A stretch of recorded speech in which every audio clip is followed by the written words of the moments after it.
Over the past year or two, I've been trying to shift into a more slow fashion wardrobe, focusing on higher quality clothing pieces that are built to last. I did an update for everyone in the fall with some of my fall essential wardrobe pieces. You all seem to love it, so I wanted to do an update with some of my favorites for the winter. Due to the somewhat mild and somewhat variable weather we have here in the Pacific Northwest, my winter wardrobe is heavily focused around layering, being able to adapt and change and take off or remove layers as needed. It's a really important principle for outdoor backpacking, but I've definitely adopted that in my day-to-day life. So before I drone on any longer, here are some of my men's wardrobe essentials for winter 2023. To start, I've got a couple of hoodies that I've been wearing a ton. One is a little bit more technical, one's a little bit more traditional.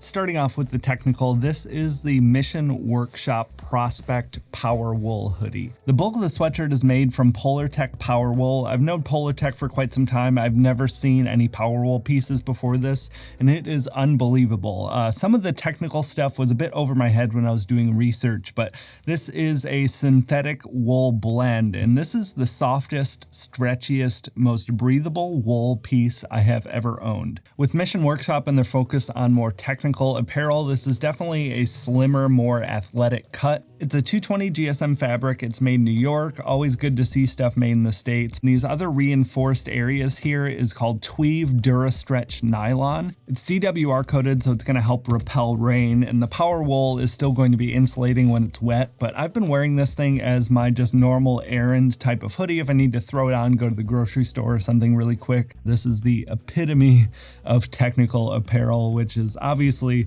the whole ethos of Mission Workshop, but I've been so impressed with this and so happy with it. It looks great. It's a real standout piece, super technical and functional, perfect for the rainy weather out here too. And moving into the other side of the spectrum, going with a more traditionally built hoodie, this is the Flint & Tinder 10-year hoodie. I got this back towards the end of the fall. I know you've all seen it because I've worn it in a few different videos, but I've been pretty much living in this hoodie, especially around the apartment. It's a great indoor-outdoor type of hoodie, if that makes sense. It's a 70-30 cotton poly blend. Compared to some of the 100% cotton hoodies like the Prospector hoodie here that I'm wearing from Filson, these are really great and durable and a little bit more outdoor focused. They don't have a ton of stretch in them. This adds a lot of stretch and softness with the poly blend, and you still get a lot of that durability from the heavier cotton type of sweatshirts. It's a 23-ounce fleece. They actually source all of the materials in the United States, and it's also built in the United States. So being able to see it sourced and built here is a huge plus. It's called the 10-year hoodie because they have a 10-year warranty on it. So if the seams come apart or it rips or tears, they'll actually be able to repair it for you, which is really cool to see. It's not overly athletic cut, and it's also not overly baggy. I think it's that perfect blend and kind of regular fit that you want because it's comfortable and kind of roomy enough to wear on its own and still look great, but it's also not so big and baggy that it's tough to layer. All in all, just a really impressive, great looking hoodie that's sourced and made in the US, built to last, really high quality. Definitely a staple for my winter wardrobe, especially when it comes to layering under jackets and things. Moving into shirts, I've got a decent variety here of styles and colors. If you might have noticed over the past few months, I've been kind of moving away from my blacks and grays into some more earth tones as I build out this long-term wardrobe. It still works in that same capsule mentality that I've had, but I just have a little bit more variety and color while still keeping that sort of darker type of look with a focus on textures like I've always loved. But getting into the first shirt here, this is another one from Flint & Tinder, kind of similar to the 10-year hoodie. This is just a run-of-the-mill kind of standard issue type of flannel. This is their Jackson flannel shirt. It's a 6-ounce flannel, so I would definitely describe it as a mid-weight type of flannel, not overly heavy, but definitely not thin either. The flannel's double brushed, so it's super soft and will probably help prevent pilling and other issues like that over time. It's a pretty good standard type of fit. It's not overly giant and baggy, but it's definitely not a slim cut either. I tend to like to wear this more open faced with a t-shirt underneath. I think that's just a great standard type of look, but you can obviously button it up and wear it like that too. They have a few others, but I absolutely love this color pattern that they've had, but quality and durability is great. There's nothing overly spectacular or interesting about this. It's just quality built, simple, high quality type of flannel. It's been really great having it over the past several several months. Moving on, we've got the Relwyn utility work shirt. I've been trying a few items from Relwyn and have been extremely happy with it, this one included. We'll get to a few others later in this video, but this is their utility work shirt. It is a cotton spandex blend, so you have a bit of stretch in here, which makes it super comfortable. I think it's a really flattering fit as well, kind of on the slimmer side of things, but not overly slim or cut because it is designed to be a work shirt. It was surprisingly heavy when I first got it. It's a 240 GSM fabric, so definitely a heavier weight shirt, but not quite a heavier weight flannel like we talked about with the Jackson flannel. And like I had mentioned, this is built like a work shirt, so they've really reinforced all of the failure points and areas, and actually some of the stress points have 4 layers of fabric in total. They have this flannel lining on the yoke, which is nice and soft and comfortable, but you can just tell the amount of meticulous care that went into building this. It will last forever if you take good care of it. And last up for shirts, we've got another one from Relwyn. This is the Hairy Buffalo shirt jacket. I wore this in last week's video and got several comments about it. It's actually a pretty new piece for me. I got it about a month or so ago now, and I have completely fallen in love with this. I've never really had any shirt jackets before. It's just essentially a heavier weight shirt, usually with side pockets that you can wear as a shirt or as a jacket. But I had high expectations for this, and it completely blew me out of the water with one main purpose, and that is the comfort. It's meant to look like mohair with the long yarn. I think it gives it just this amazing look and texture, but looking at it, you'd expect it to be kind of a rougher feel and texture, and it is the softest thing I've ever felt. It feels like I'm wearing a Snuggie around the city. It is so comfortable and so soft, both on the inside and out. I really was so blown away, and I've been wearing this thing so much since I got it. It's a 422 GSM fabric, so I would call it an extremely heavy shirt or kind of a lighter to medium light level of jacket. The exterior fabric here is a poly acrylic wool blend. Again, similar to that power wool hoodie. I can't believe there's any wool in here just for how unbelievably soft and fleecy it feels. The interior is actually 100% cotton lining and feels equally soft and nice. And the main differentiator for this compared to a normal shirt, aside from the weight of the fabric, is the fact that you do have really nice side pockets.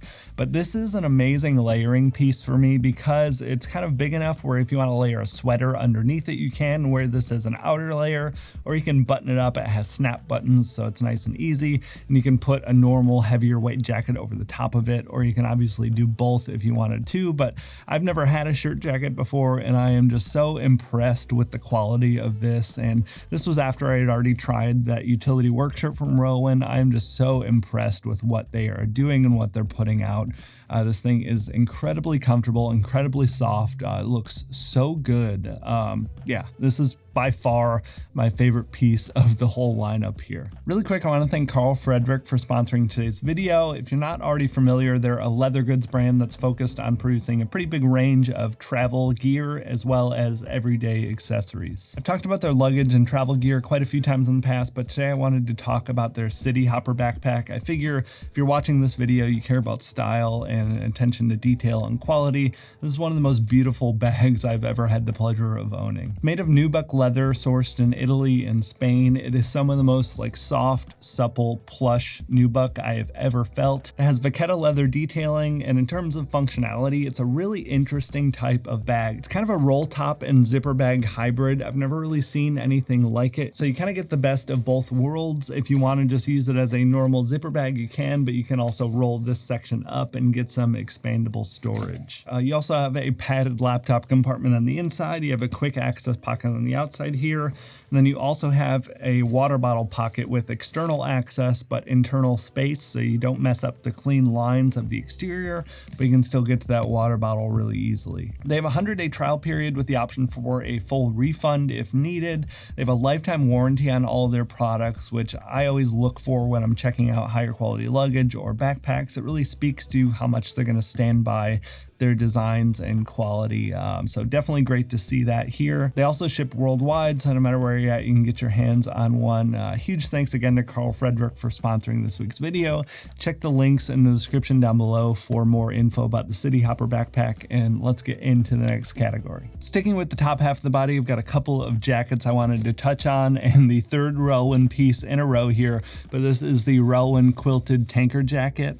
Now, I got this about a month ago when I got that Hairy Buffalo shirt jacket, and again, just so impressed with the level of detail and quality and just attention that goes into the design and functionality of these pieces. The tanker jacket has that sort of classic, like World War II old-timey type of design.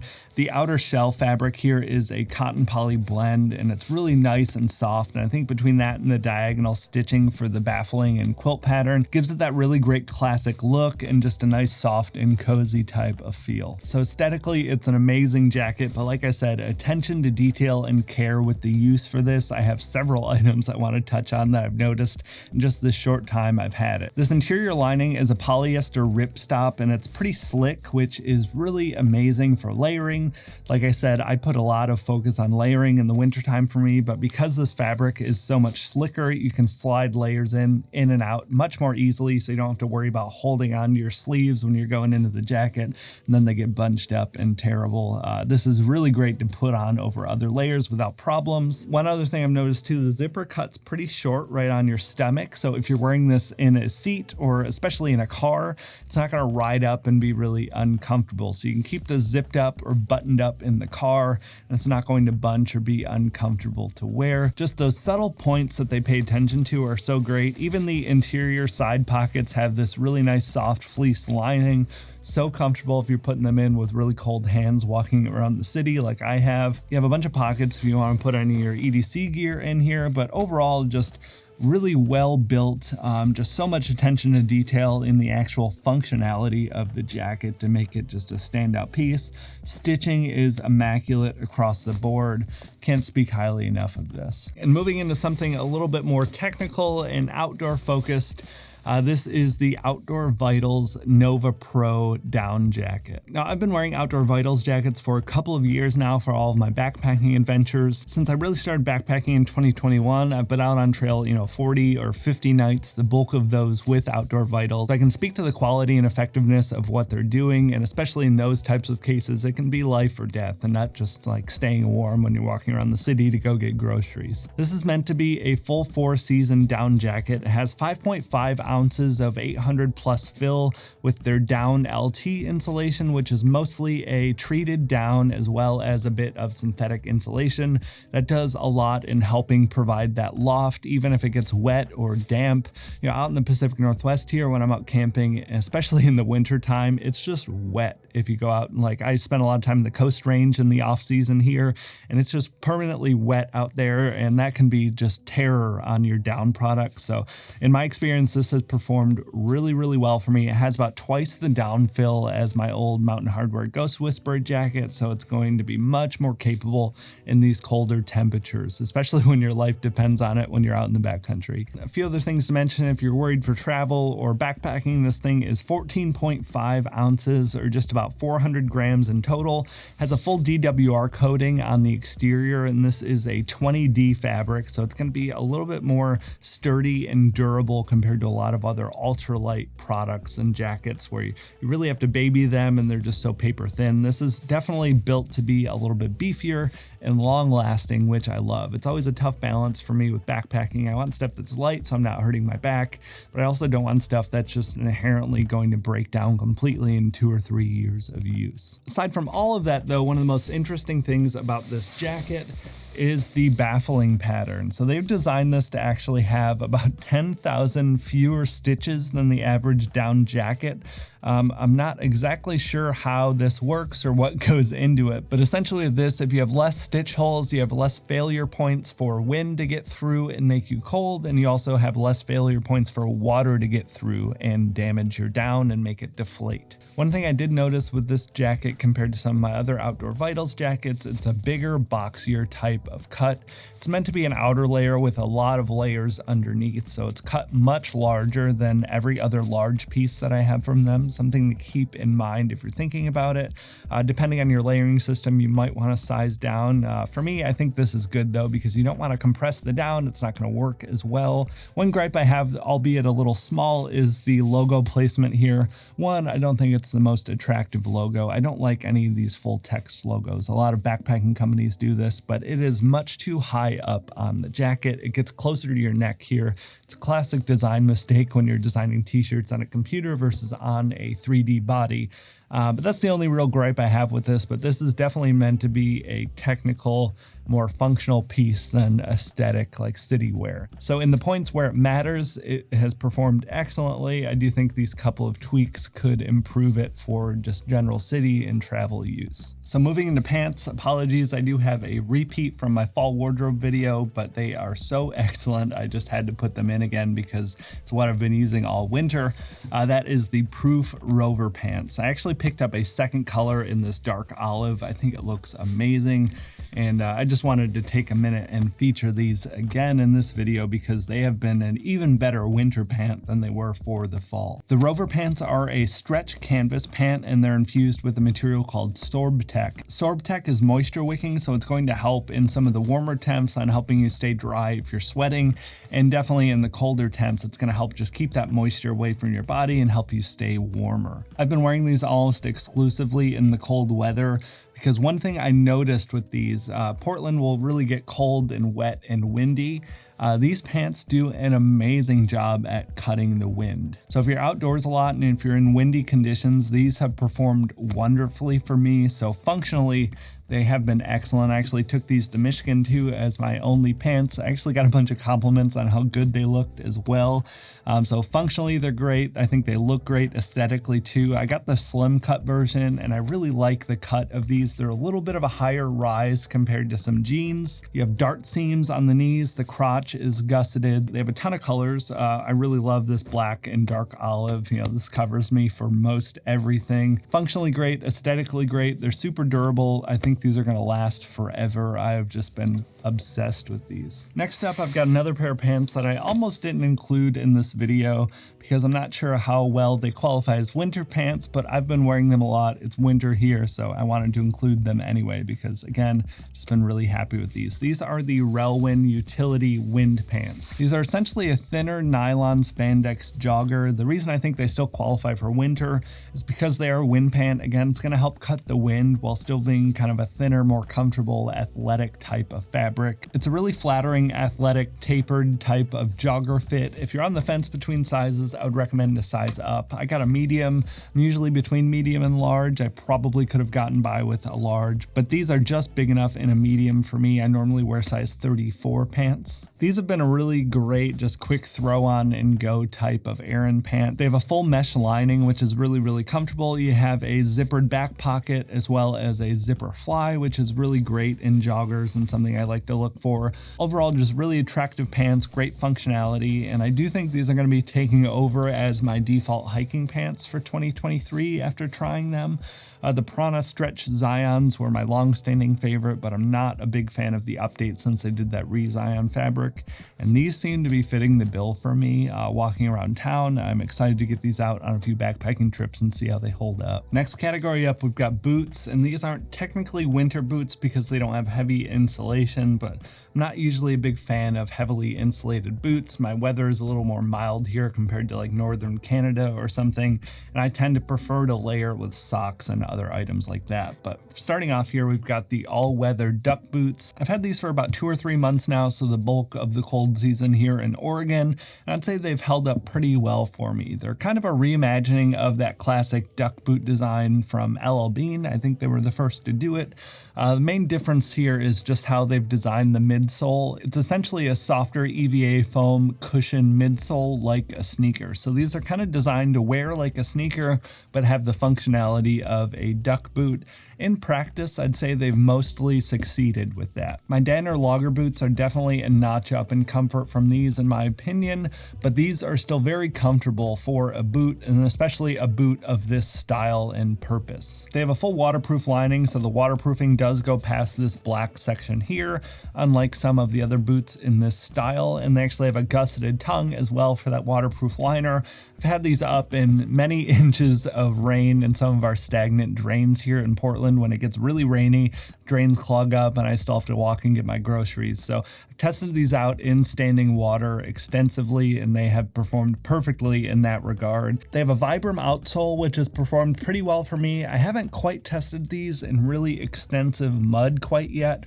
I am a bit worried that they don't really have the lugs for really heavy mud use, but in everything else I've tried, rain, snow, they've performed really well in terms of grip. Vibram is kind of the default best option in most cases. These also have a speed lace system, which I'm a huge fan of. It makes getting boots on and off so much easier. One thing I have noticed is some cracking and creasing on this black section here. I think this might actually be like a painted or coated leather as well on the bottom from the upper. I couldn't find definitively online what the material differences were here, but I've gotten some of this black rubbing off on the tongue here when I walk and these get folded.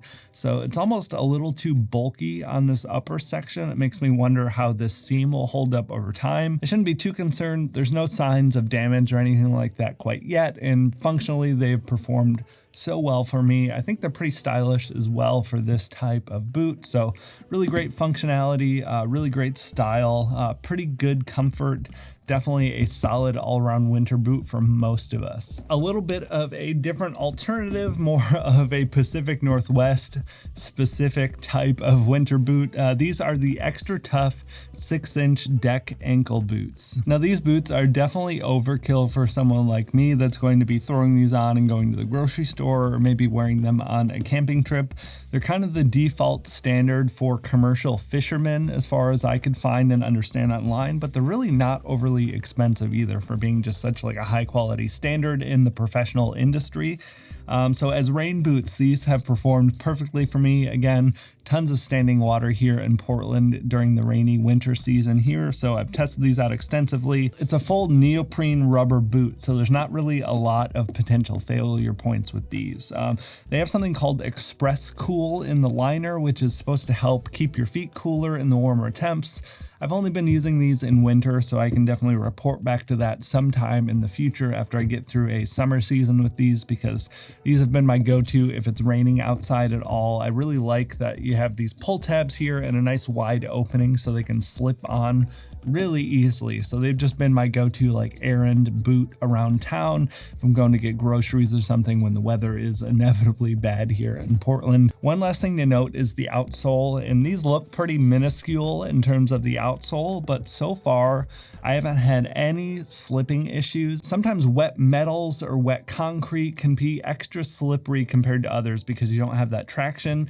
You know, these are designed as deck boots for commercial fishermen, so whatever they've done to these, it has performed perfectly. I've gotten 0 slips, even though this looks relatively flat and minuscule.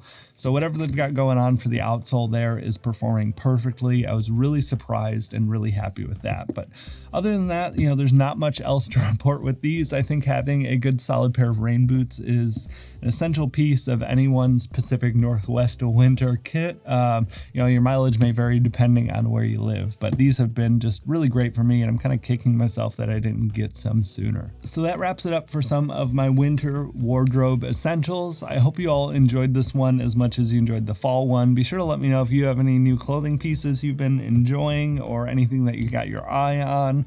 I've been really having a ton of fun with this. I love diving into these fabrics and different technologies, and like I said too, for my wardrobe I need functionality, I need durability, and I want it to be stylish, and it's kind of a tough Venn diagram in today's modern apparel world. So moving into these slower fashion, higher quality pieces so far has been yielding me really great results. So I'd love to hear what you think about this. Thank you all so much for watching, and I will talk to you in the next one.